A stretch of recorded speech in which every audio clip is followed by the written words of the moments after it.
So, how many of you here like to network? Let's just think. 1, 2, 3. And those that don't like networking, why not? Yes, you there, I saw you. You don't like it. Why don't you like networking? It's just people. Just people. What about people do you dislike? I don't dislike people, I just like people. I like that. Okay, have you had any poor experiences with networking? It's just my mindset. Yeah. So, I'm going to be speaking to you, but all of us, about how we can network our way to success, because it is about people.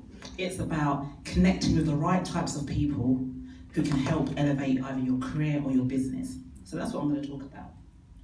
So as you know, I'm a HR consultant and I've been working in HR for more than 10 years now. And I work with small to medium businesses in ensuring that they have high performance with their people through career coaching, through HR, through practices and capability.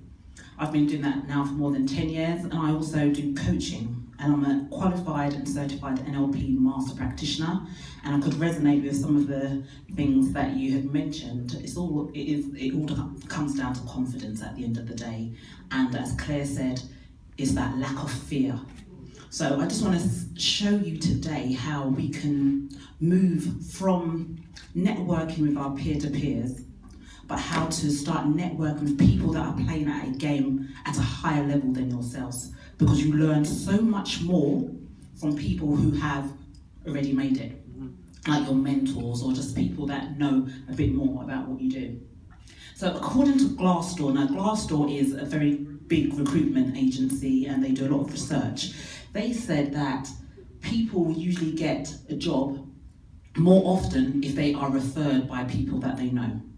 So for example, I know that if I refer someone for a job, they are more likely to be seen and interviewed than if I didn't. Because that recruitment agency, they know me, they understand me, they know I'm not going to send anyone to them that's no good. So this is where making sure that you know the right types of people. Now, effective networking is about building relationships. It's about finding the right person. It's about moving from peer-to-peer networking and sustaining relationships.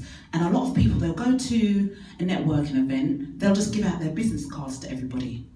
And then people take the business cards and do absolutely nothing with the business cards. Now remember that your business cards is part of your marketing. You've had to spend money on it.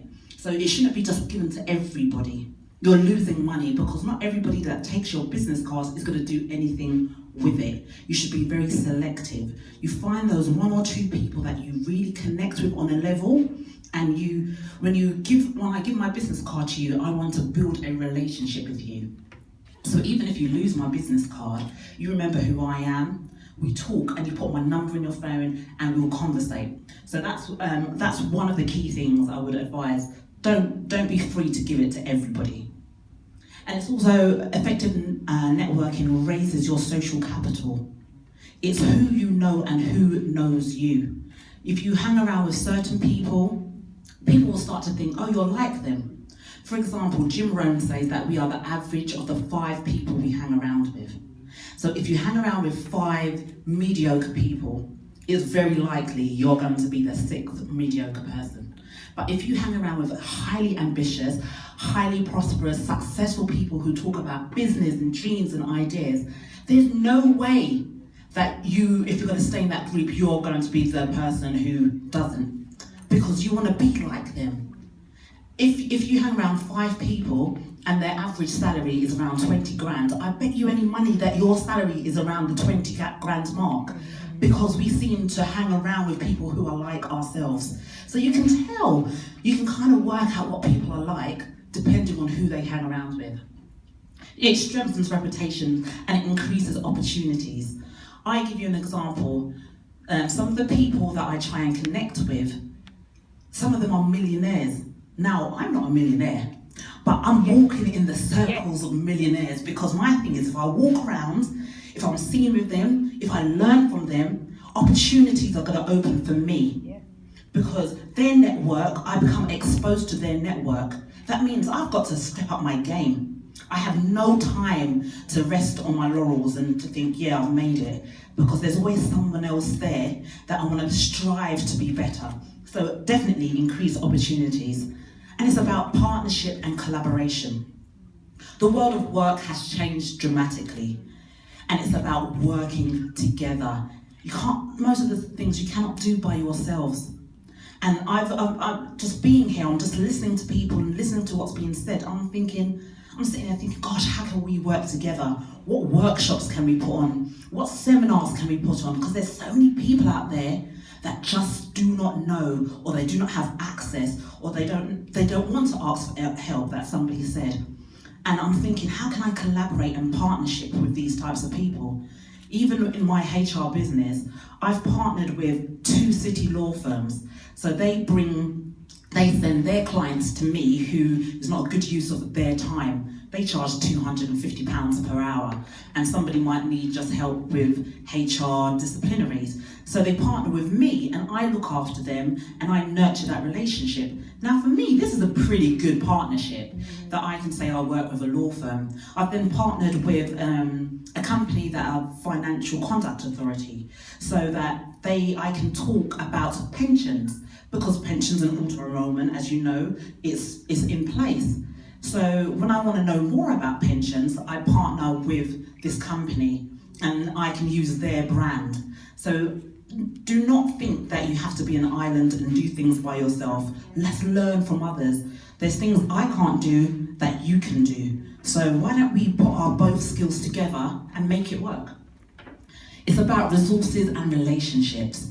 Increasing your own value, because it's no use saying that, yes, let me elevate my circle of influence, but why would that CEO want to hang around with me? What have I got to offer? So how do you increase your value to the marketplace? What is unique about you? What questions do people come and ask you? You know, you might underestimate your USP, but think about, what do people come up to me? People come up to me and say, Michelle, tell me more about employment law. Tell me more about coaching. I want to be more motivated, more inspired. And then I list all these things down. And I think, okay, so yeah, I'm good at that. I'm good at this. And then I can talk about it more, do more videos, more blogs, more vlogs. And that increases my value. And start with low-hanging fruit. Don't try, we're told to dream big, which is fine. But how about connecting with people that you can easily get access to? So there might be someone in your field that, for example, in my field, I would say for me, one of my role models is a guy called Brendan Burchard. He's in America. I can try and connect with him. Fine, but what about people who are playing in my game, who I can easily connect with and get their telephone number, their email addresses? Who have you connected with recently that's going to help elevate your circle of influence? And this one, diversify your connections. How many times have you spoken at an event and you've noticed that all the people that come to you look like you, sound like you, walk like you, and act like you? Now, I get invited to lots of coaching events and HR events, and I go to some. But then I think to myself, but do I want to go to everyone we're all on the same page? Do you understand? Sometimes I want to go to a property event, or an accountancy event, or media, because I'm going to learn from different people. I spoke at Kingston University this week, and it was a mixture of people. They're black, white, Asian. And would you know that after I finished speaking, all the people that flocked to me were all black? Because we just gravitate to people that look like us. We feel comfortable. But that limits our learning curve. So I would encourage you to diversify. Start hanging around with people that don't feel the way you feel, think the way you think, speak the way you speak. And let's learn from different people. We're living in an age where we're always talking about diversity. We need more women on the board. We need more black non-executive directors. But how many of us are very diverse ourselves? If you look at your circle of friends, you can be honest with yourself and see how diverse you are. And I just want to talk to you about your red lighters and your green lighters. So my ex-mentor talks about this all the time, but it makes me think.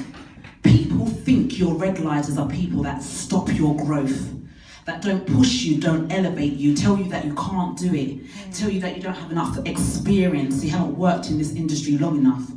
But do you know your red lighters can also be people that are your maintenance friends? So they don't actually stop you, they don't actually tell you you can't do it, but they neither push you either. They don't invest in you. They don't show you opportunities. They don't share contacts with you. So they're not stopping you, like telling you you're no good. But they're not pushing you either. So they're neither your green lighters. They're neither your red lighters or your green lighters. They're your maintenance friends. And sometimes we have to be careful that we surround ourselves with too many of our maintenance friends, the people we've grown up with all our lives, our cousins, our uncles, because they're happy for you, but they're not pushing you. They're not stretching or challenging you. They're not getting you to think outside the box. So we need to make sure that we surround ourselves with more green lighters. The people that will not let you fail. The people that will push you and say, yes, you can do it, Michelle. Yes, you can do it, Gladness. And they'll show you opportunities and they'll look at your dreams and make them your reality. So I'm just finishing now, but I want everybody, when they get home, to create a people plan. Have a look and see who are the 5 people I need to connect with who can help elevate my business or elevate my career. We write a business plan, so Gladness does business plans. We write marketing plans, but how many of us have a people plan to really find out who are the people that I need to be reaching out next week?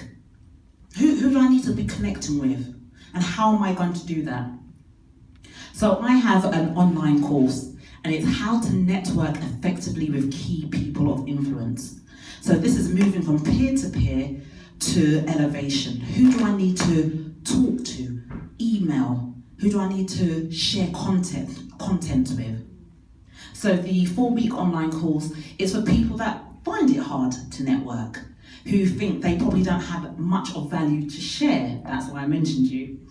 It's also for people who, when you go into a network group and you see people talking already and you think, how am I gonna get in? You know, I don't wanna look like Billy No Mates. I'm just standing here with the canapes and the drink in my hand and you wanna speak to somebody. How do you do that in a graceful way? And by the end of the course, you have more confidence to speak to one of the speakers or a leader or a CEO, because you're walking in your destiny and your purpose, and you think, no, I can speak to them. And I don't want to just talk about, oh yeah, your talk was very good, but you've got something to share. You're going to move from small talk to big talk. And I usually sell this for £47. You get video tutorials, you get templates. I've even created templates when you've met someone at an event and you want to follow up on LinkedIn, the types of things you should be saying. I've done the templates for you. I've got cheat sheets on how to connect with people on LinkedIn who have the premium account. Because if you notice, if they have the premium account, you cannot send them a message. But I've found a way around, so I've put that in there as well. But if anybody who is interested and really serious to understand that building relationships is critical to your success, I want to give it to you for £27, and also want to throw in free 30 minutes coaching where we can sit down, we can talk, we can brainstorm, we can look for avenues to get you out of your comfort zone. So if anybody wants that from me, feel free to come to me directly, take my business card. And I don't give, like I said, I don't give my business card to everyone. It's for people who are serious for change, because we all can impact the world in our own way. Thank you for having me, and I hope you enjoy the rest of today.